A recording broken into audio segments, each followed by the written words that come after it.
Hi everybody, this is Miss Divine Stalls, your host for Thursdays here on Equally Awesome.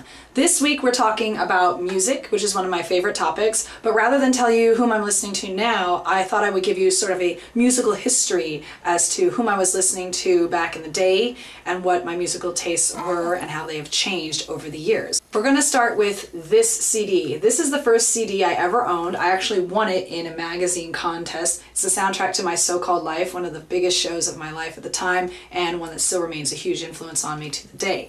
Juliana Hatfield's Make It Home is a song that really defined a lot of my younger years, and one that I'm actually learning right now on guitar. Then we get into Alanis Morissette. Find me a girl who doesn't own this CD and I will call her a liar to her face. I can't think of a single person, even to this day, who does not own this CD and did not listen to it on a loop between the ages of probably 13 to 17. These CDs are a major influence on a lot of people's lives, and Alanis has been a major influence on my life. Then we get into Green Day. Green Day were really big back in the day, usually 94, 95. Their album Dookie was played by pretty much everybody that I knew and was on the radios all the time.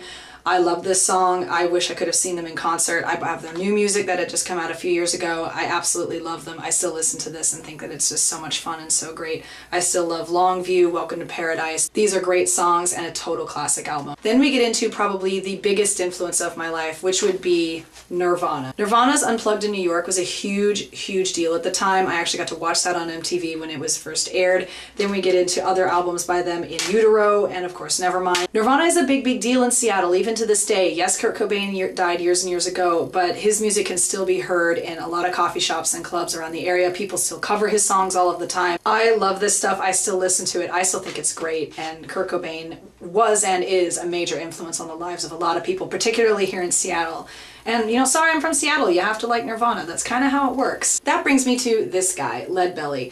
Nirvana and Kurt Cobain in particular were really influenced by Leadbelly, including the song Where Did You Sleep Last Night, which is also the name of this album. Kurt Cobain covered a lot of Leadbelly's songs and was actually given Leadbelly's guitar as a gift by another person in the music industry. That brings me into my sophomore year of high school when I joined the jazz band, and then I was heavily influenced by Count Basie and my favorite song ever made by them, which is Bag of Dreams on this album, Montrose 77. And the song Bag of Dreams has a solo by Jimmy Forrest, who plays tenor sax, which is also known as the Nickelback. The song is absolutely beautiful. Even now when I listen to it, I will tear up. It's a very emotional song and a very beautiful song, but boom, Count Basie, totally where it's at. I was also influenced by other jazz artists at the time, including Maynard Ferguson. This was a really big deal when I was in high school, and we actually played several of their songs in the jazz band for different concerts. Maynard Ferguson is an amazing jazz trumpet player. Then we get into other influences, which would include, boom, B.B. King.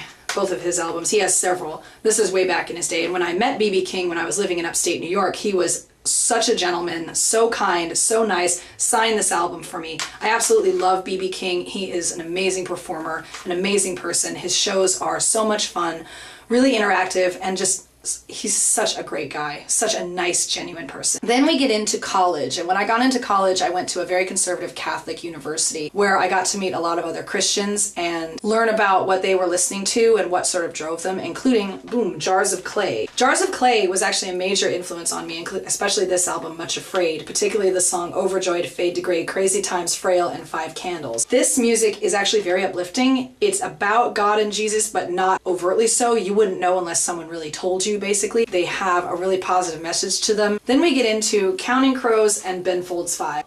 When I was in college, I also went overseas, and I got to go to see these guys perform in Munich, and they were excellent show. This album had just come out at the time and they were touring with it. This guy, Ben Folds, puts on an amazing show. He's super funny, really personable, and just is a great performer. After I graduated college, I moved to upstate New York to work as a backstage technician in theater. During that time, my grandfather on my mother's side passed away. I didn't really know the guy, but his passing did have a bit of an effect on me, and that was the time when I discovered Bob Marley. Bob Marley has an amazing effect on many musicians, even to this day. His music is about, you know, coming together, fighting for what's right, standing up for the little guy. A lot of people equate it with stoner music. I don't really agree with that at all, but I think he's an amazing musician. Particularly this album, Legend, has some of his best songs on it, including Is This Love, Woman Don't Cry, Get Up, Stand Up, Stir It Up, I Shot the Sheriff, Exodus, Jamming, Satisfy My Soul, Redemption Song. I love Redemption Song. Transitioning from one Bob to another, we have the great Bob Dylan. I didn't get into Bob Dylan until later when that show American Dreams was on, and they talked a little bit about Bob Dylan. The main character was dating a guy who was really into Bob Dylan, so I went out and picked some up at a local CD store.